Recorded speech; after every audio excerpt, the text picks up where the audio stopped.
Ladies and gentlemen, welcome to our discussion with the topic multilateralism as deliver. It's nothing new to say that we are living in turbulent times with the international community facing a number of challenges and dangers that demand a joint and well-coordinated response if we are to keep the instability and consecutive crises we have faced over the past 15 years from worsening. We have all observed the waning on a global scale of rules-based order and the liberal model of governance, and the weakening of the West and the model that prevailed after World War II, in combination with the emergence of powers who question the order of things, or at least aspects of that order, and those issues are shaping a new reality. At the same time, supranational organizations, and the UN in particular, are dysfunctional, failing to avert crises and conflicts, but intervening afterwards and doing great work in terms of humanitarian aid, but this is not enough. So do we need a new global model of governance? Are new mechanisms required, and in what framework? Do we want greater representation for a world that has changed dramatically since 1945? Are the rules outdated? Do we need to rewrite them? We have two very experienced politicians with us, former prime ministers, with whom we will try to answer these questions. And we will also talk about the Summit of the Future and the initiatives of the Club de Madrid. The 2024 Summit of the Future, to be held in September, presents a pivotal opportunity to improve global governance and unify global efforts to shape a brighter, shared future for humanity. Our panelists will discuss the fundamental purposes of the global governance system and the critical gaps that exist today, particularly those hindering the achievement of the Agenda 2030 goals. The focus will be on identifying pressing issues that need to be addressed in the three main outputs expected of the forthcoming summit: the proposed Pact for the Future, a declaration for future generations, and a global digital compact. So with no further ado, I would like to raise the first question to Stefan Löfven, who is a Club de Madrid member and former Prime Minister of Sweden. The Summit of the Future is an attempt to breathe new life into global cooperation against a backdrop of widespread turbulence and crisis, as described in my introduction. So we'd like to hear your assessment of the current state of international affairs. First, thank you so much for this possibility, and it's an honor and pleasure to sit here with George Papandreou. Well, you mentioned yourself all the problems, many of the problems rather that we have in the world, and we need to deal with them together, but we're not doing that. So we have too much of nationalism, regionalism, and short-sightedness. So that's, in a nutshell, I would say, one way of describing it. Now, to put it in context, this summit came out from, first, there was a discussion during the 75th anniversary of the United Nations, where member states themselves said, we are doing too little and we're doing it too slow. Look at the climate, look at all the crisis, conflicts that we have, and hunger, poverty, child labor. We have 170 million people in the world lacking electricity to their households. Sorry, we have 700 million. Sorry, I was wrong. We have 170 million children exposed to labor, child labor. Now, I'm pointing out this that it was the member states who said it, because when we talk about the multilateral system, in this case specifically United Nations, we say United Nations is not doing enough and is doing the, well, it is the member states. It's always the members in organizations that are ultimate responsible. The conflicts that we see, we saw, a long time when conflicts weren't handled properly in the Security Council. And things were vetoed, and it still goes on. So there's something wrong with that. Now, after this pledge from the member states, they also asked the Secretary General, can you please come back with a report on this issue? And he did, one with the title, Our Common Agenda. And to put it very short, what he wrote there was, we are at the crossroad in the world now.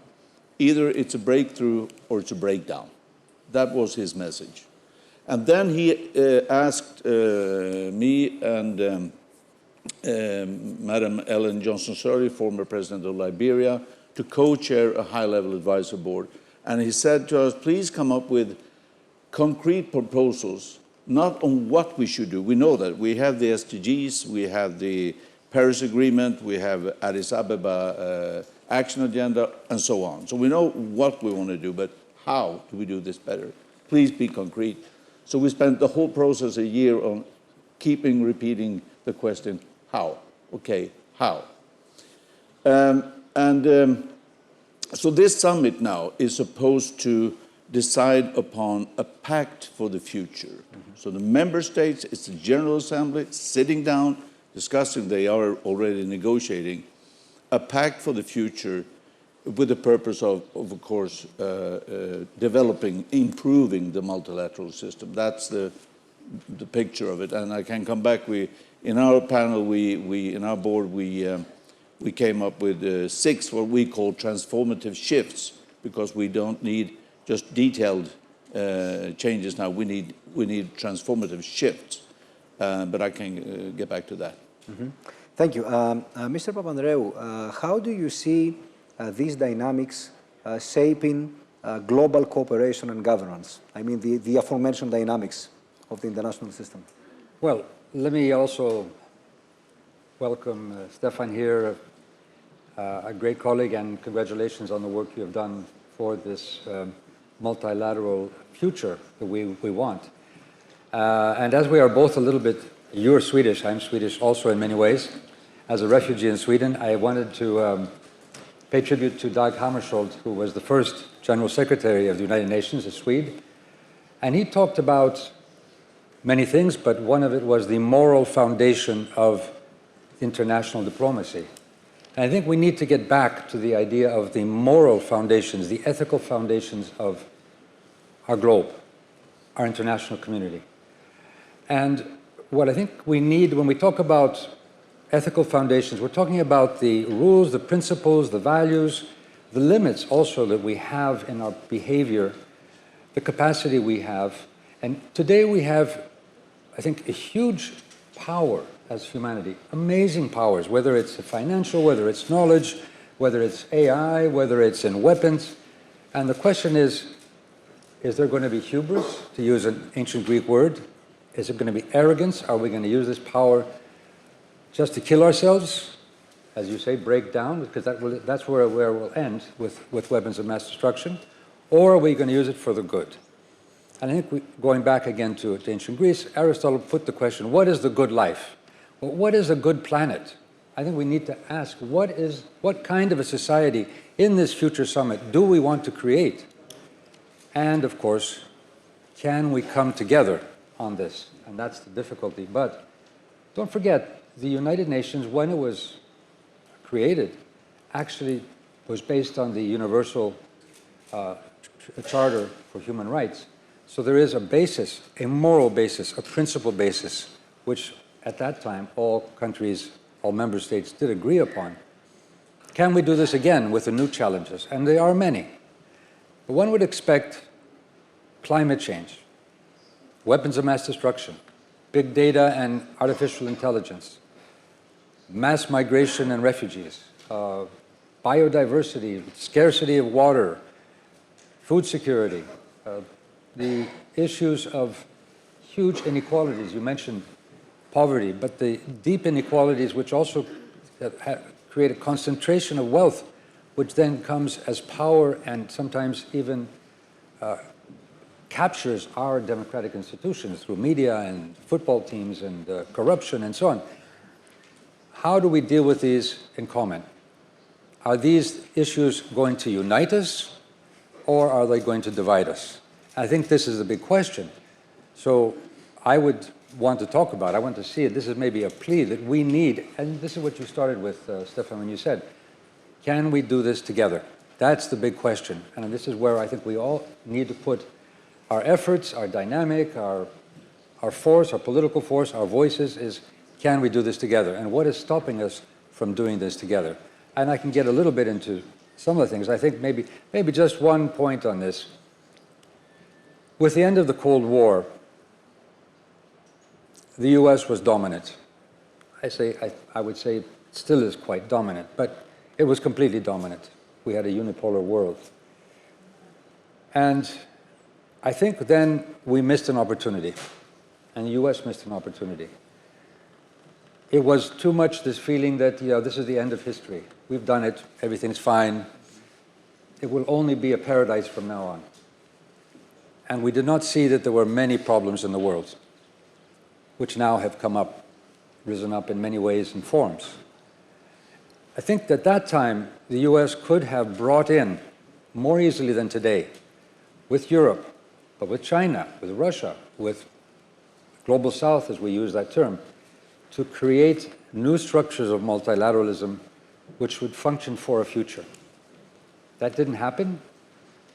Unluckily, the US got embroiled in adventurous wars with terrible consequences, whether it's Iraq, whether it was Libya, whether it was Afghanistan, but also we see the consequences of this even now in the Middle East and around the world, and many other issues, of course, that were not resolved. And now we have this global competition. I still think we can do it, and that is what our hope is. And it does need a coalition of the willing, and I think the US has to be part of it. It also depends on who's going to be elected in November. Europe can play a major part, but we need to bring in other forces around the world to rethink the United Nations, feel that we are including the different groups. It is true on the Security Council or in the financial structures, in the IMF, the World Bank.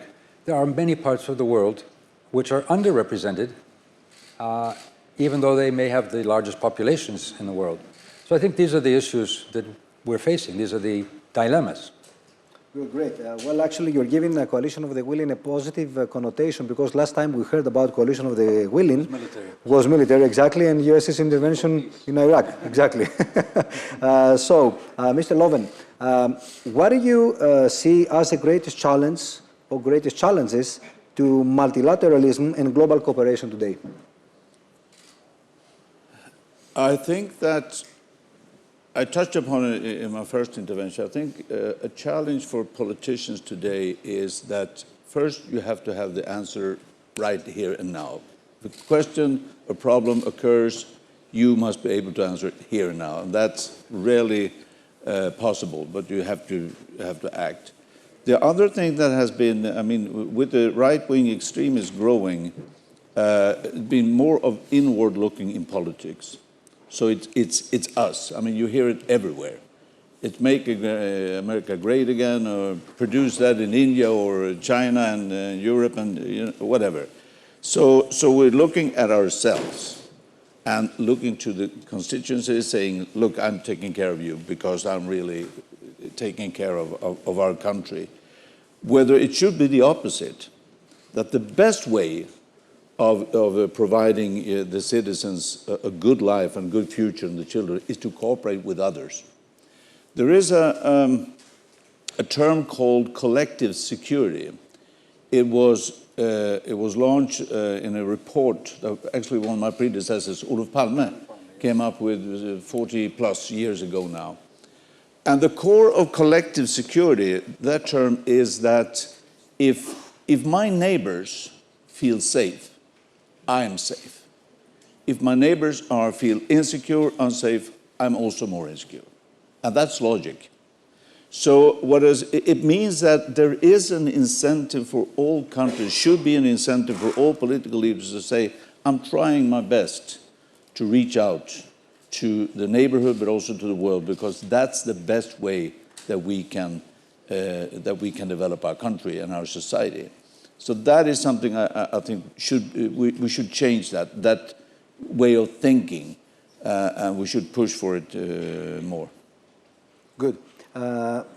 Mr. Papandreou, let me get back to the Pact for the Future, which will focus on reaffirming the fundamental principles and values of the UN at a time when violations of these principles, as already discussed, by key actors are increasingly evident. So, how do you propose these contradictions can be managed in order to strengthen the integrity and effectiveness of international cooperation?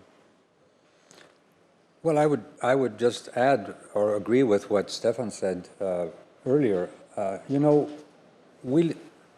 I'll give you an example. When I was Prime Minister and we were hit by the financial crisis, there was this term, too big to fail. But actually, it was too big to control. It was the crisis, not Greece. The crisis, yes, and the system. There was this system. Nobody knew really where it was going to come from. It was a very opaque, we weren't really sure where it was going to hit us from, where it was going to whack us from, you know, where it was going to come from, what we should do about it. And that sense of powerlessness, I think, has created great insecurity. And that's just one of the crises. I mean, we've gone through many. But I think that the reaction to these crises is, and the previous panel was talking about this, how do we rethink the power structures at the global level? It's not easy because people who have power or institutions or whatever countries that have a lot of power will not want to give it up. But how do we restructure power structures so that they are more transparent, more controllable, more delivering, as we were saying, what people want? And if we don't do this, we will get what Stefan was saying. You know, when you're hit by a storm or insecurity, what's your knee-jerk reaction? Let's go back home. Let's close the doors. Let's close the windows. Let's hide. Well, that's what Brexit was. And adopt stereotypes, if I may. Yes. Yes. Of course. It's and Brexit was the Brexiteers had this very smart slogan: "Take back control." But you cannot take back control alone. And that's the thing. We need to take back control working together. Mm-hmm. And actually, when I was talking with some secretary of the Trump administration in one of these similar forums in New York, and he was talking about making America great again, I was saying, well, America will not be great again if it goes alone. The better for the American people is to work with other societies, other peoples around the world, to deal with the big issues like climate change or unemployment or inequalities and so on. So this idea that we can, at a national level, and we, the strong Greeks or the strong Hungarians or the strong Turks, or the strong Indians, we are going to be dealing with this issue and kick out these migrants or these terrible, I don't know, foreigners or Chinese or whatever, Americans. That is not going to work, very simply. So we need, as the previous panel was talking about, a new narrative, which is basically a new meaning to some of these terms, which explains what I think is very logical, what Olof Palme said. If your neighbor is secure, you're secure. I wish they would understand that in the Middle East, the Israelis and Palestinians. Mr. Löfven, how can we curb populism in such challenging times? And Sweden has not been an exception to this rule. No, it's democracy need to deliver, and it's the same thing. So the headline of this part is to deliver, and let me share a few proposals that we had for the multilateral system to be able to deliver. It takes not only, I mean, it's not UN, the headquarters in New York. It's the UN system, it's the member states, it's regional organizations, it's enterprises, it's civil society. We need to do this together. A couple of proposals that we made, and I also want to say we were not the only process before this summit. There's one specifically on digitalization, there's one specifically on peace agenda and so on. So I think it was total 9, 10 different processes leading up to this summit. We propose on inclusion, first major shift that we propose is include more people in the multilateral thinking. Two ways of doing that is, first, gender equality. Let's make sure that the whole world, we work together to make sure that we use the 100% of our potential, not just 50%. Bring in youth more systematically. And there's already now a youth office in the UN headquarters to make sure that the youth voices are heard more. On climate, we need a pact specifically on climate. It's time for the member states to say we must phase out fossil fuels. We have no choice. We must decide when we have zero emission, net emission, because I'm really confused by the debate that is. It's as if this climate, what we need to do is just someone came up with something. Okay, let's do that. We can, but we don't have to. Because it's going to be complicated, it's going to be expensive for people. And I do understand the problem with gas prices and all that. But the other cost, if we don't do that, it's much, much higher. Much higher. Because if we reach 2-3 degrees warming, well, then we'll have problems with food production. As one example, that's one small example. So we have to make, that's very clear. Do that pact, phase out fossil fuel, make sure that we decide on net zero emission. A third one is the financial system. The world doesn't have, we have enough resources. If you count the richest people in the world, do that. You will find it very interesting. Because when you come to number 6, you add 6 people, the 6 wealthiest people, they own together $1 trillion. $1,000 billion. So and I'm not saying we're going to rob them, but I'm saying this because we can tax them. Exactly. That's one of our proposals. We need to find a better way of coordinating our tax system so we actually tax them. But my point is that we have resources enough.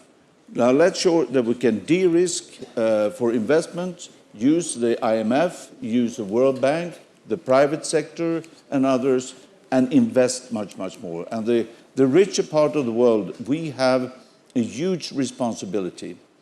And we have done too little. We're worried about the Chinese investment in Africa. Well, I can also see the problems, the challenges, yes. But the question is, why weren't we there before? Why didn't we invest?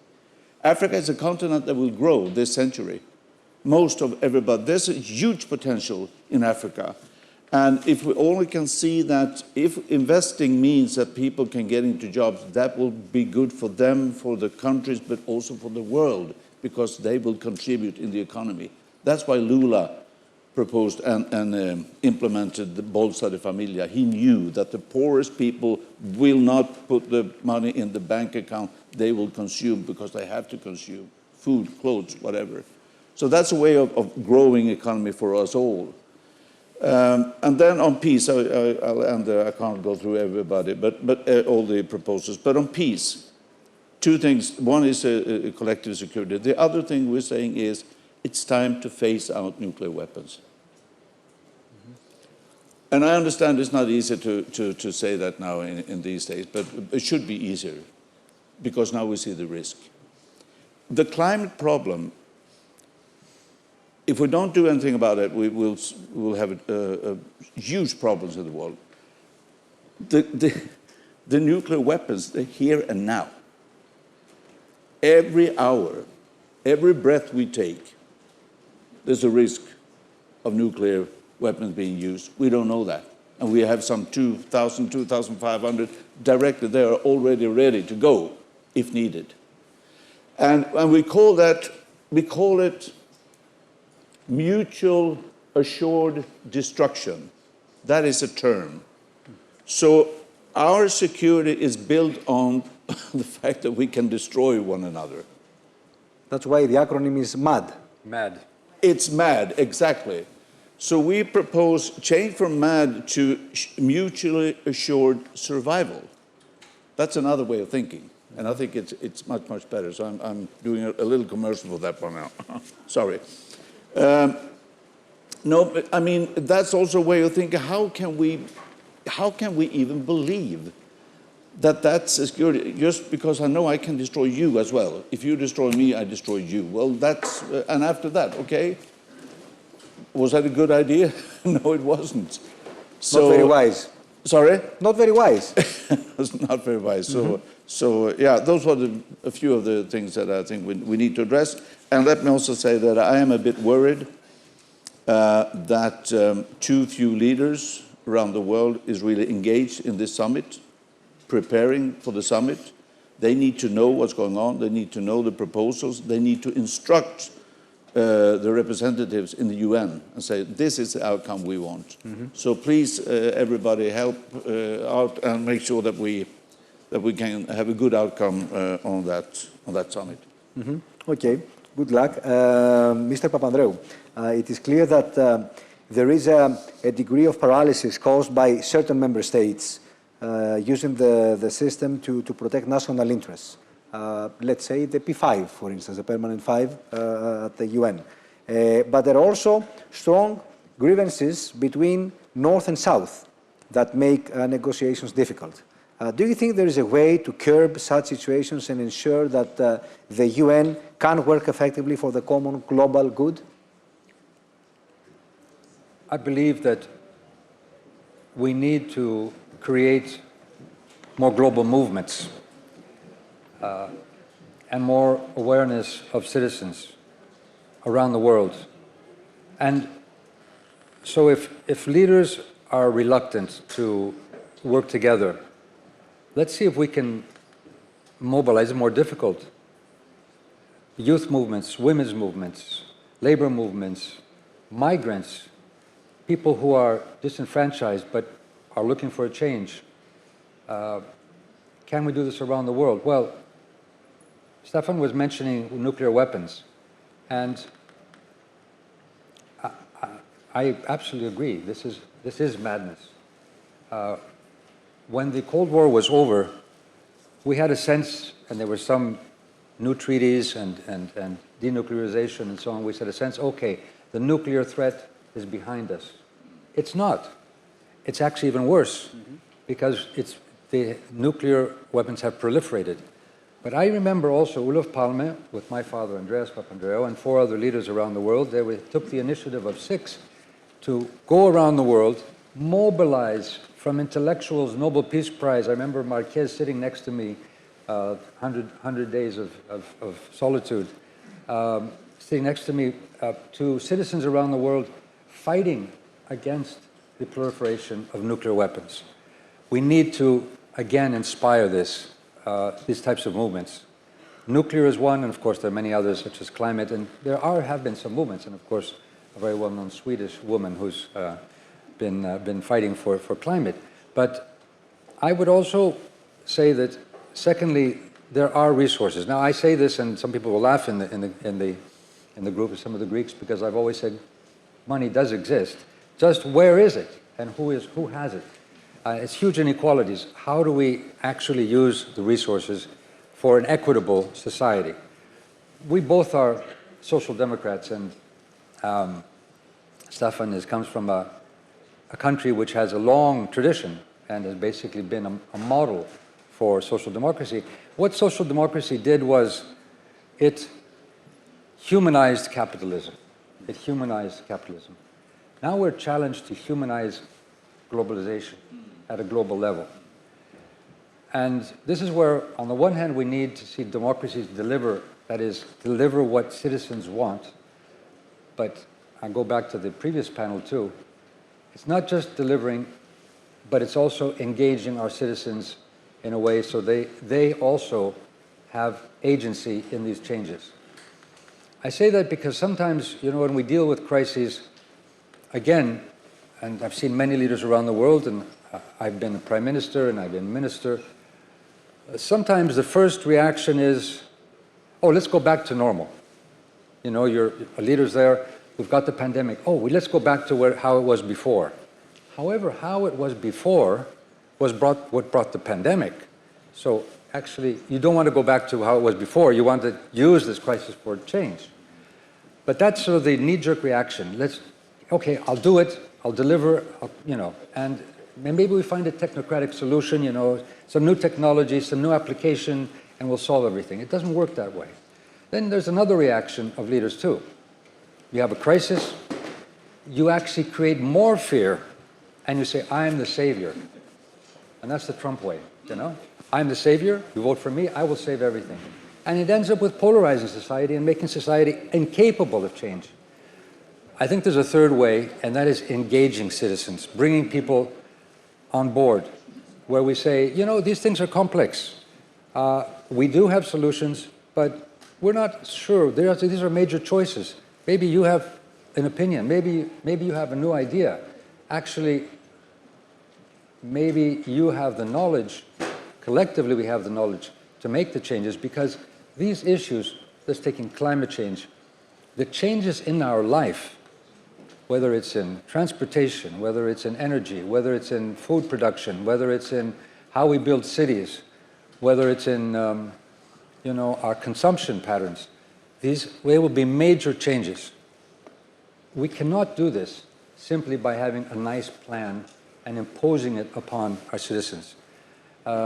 We have to have our citizens involved. So I think, on the one hand, we need to deliver, but delivering also means rethinking our democracies to really get citizen engagement in this transition to a different world. Especially engage the young generation. And particularly the young generation. I can see the gentleman with the sign end. This is the end of our panel, not the end of the world. Okay, and let's hope that we will avoid further fragmentation. And between, if I may, between breakthrough and breakdown, there is no dilemma. The answer is obvious. Okay, thank you very much. Thank you both.